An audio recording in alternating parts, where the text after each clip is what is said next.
Sa mga panahon na iyon, sa propaganda ko nagsanay sa propaganda.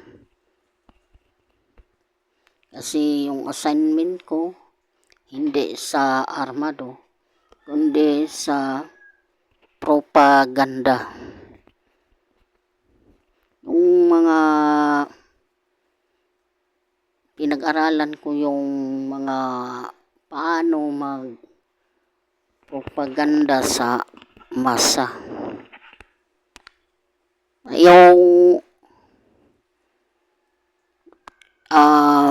pinag-aralan ko yung sabi nila yung tatlong bundok na malalaking bundok na kailangang hukayin paunti-unti hanggang bumagsak ito. Ang ibig sabihin ng tatlong pinakalaking bundok na sinasabi nila, yung tatlong ismo. Ano ba itong tatlong ismo? Ang tatlong ismo ay ang imperialismo, feudalismo, burokratang kapitalismo. Yun ang ibig sabihin sa tatlong ismo, tatlong bundok na pabagsakin sa revolusyon. Ang ibig sabihin sa imperialismo, yung mga dayuhan na may negosyo dito sa ating bansa. Siyempre, ang mga dayuhan hindi direct makanegosyo sa ating bansa. So, nakipagkasusyo sila sa mga kapitalista, yung mga negosyanting kapitalista na sila ang magnegosyo dito sa Pilipinas. Yung mga negosyong malalaki tulad ng oil, mga may-ari ng mga kasusyo yun ang mga imperialista. Yun ang ibig sabihin. Yung mga dayuhan na may mga negosyo, kasusyo ng mga negosyanteng kapitalista. Ang napailalim sa imperialista, yung ekonomiya, politika at saka kultura. Yung ekonomiya, yung mga export at import ang nasa ekonomiya. Yung export, yung mga hilaw na materyales na dalhin sa ibang bansa tulad ng kopra, abaka, yun ang export na mura lang ang pagpunta doon. Sabi nila, yung import, pabalik na mga human produkto na tulad ng mga pantalon, mga damit, or mga sabon ginamit sa kopra, yung mga damit gamit sa abaka. Yun ang ekonomiya, yun ang import. Pagbalik dito, mahal na daw. Yun ang imperialismo. At yung politika, sabi nila na ang mga imperialista daw ang nagdikta sa presidente. Ang imperialista, sila daw ang nagdikta sa feudalismo at saka burokratang kapitalismo. Ayun ang mga propaganda na ginagamit namin. Kung paano ang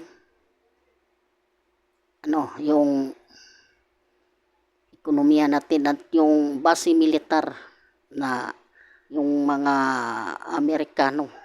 Yung imperialista hindi lang ang US, kundi yung mga Chinese, yung Korean, yung Japanese na nagnegosyo dito sa ating bansa.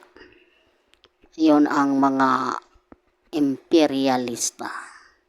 O marami pa yung palalim sa imperialismo. Ang mga importante dyan, yung ekonomiya. Yung feudalismo, sinasabi nilang feudalismo, yun ang mga may-ari ng mga malalaking asyenda tulad ng mga kuhangko, yung mga sila ang may-ari ng malaking asyenda, yung mga asyendero, yun ang mga feudalismo na sabi nila na yun ang naghihirap daw sa mga magsasaka sa asyenda.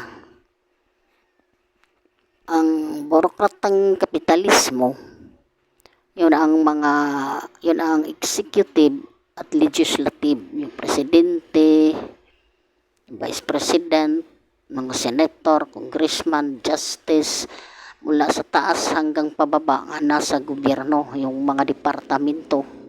Yun ang mga burokratang kapitalista na sinasabi nila na diniktahan daw ng imperialista at saka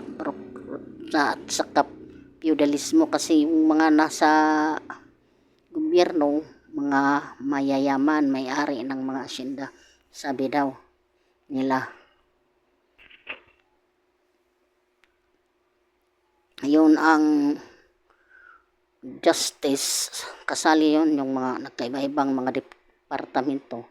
Yun ang mga burokratang kapitalista na ginagamit sa propaganda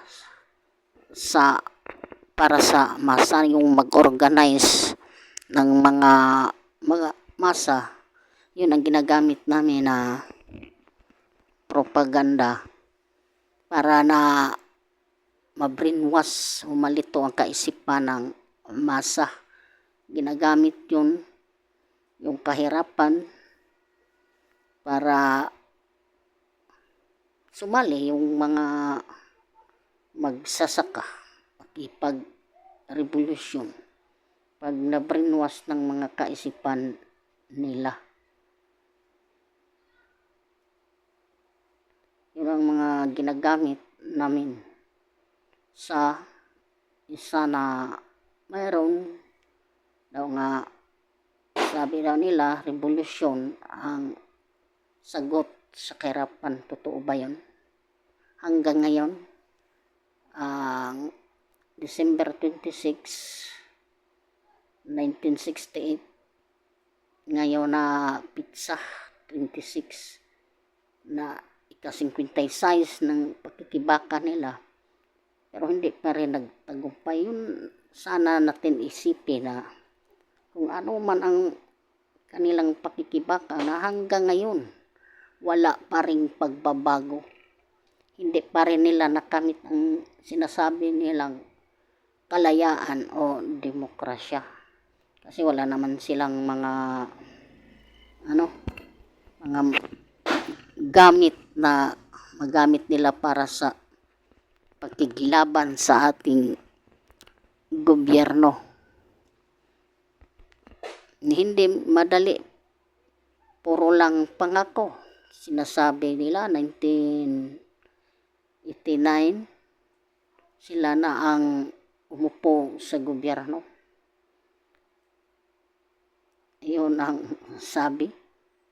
Yung sinasabi na gobyerno, yung umupo na gobyerno, yung tinatawag na Democratic Revolutionary Government, na ang Partido Komunista, siya lang ang partido at nag-utos sa gobyerno.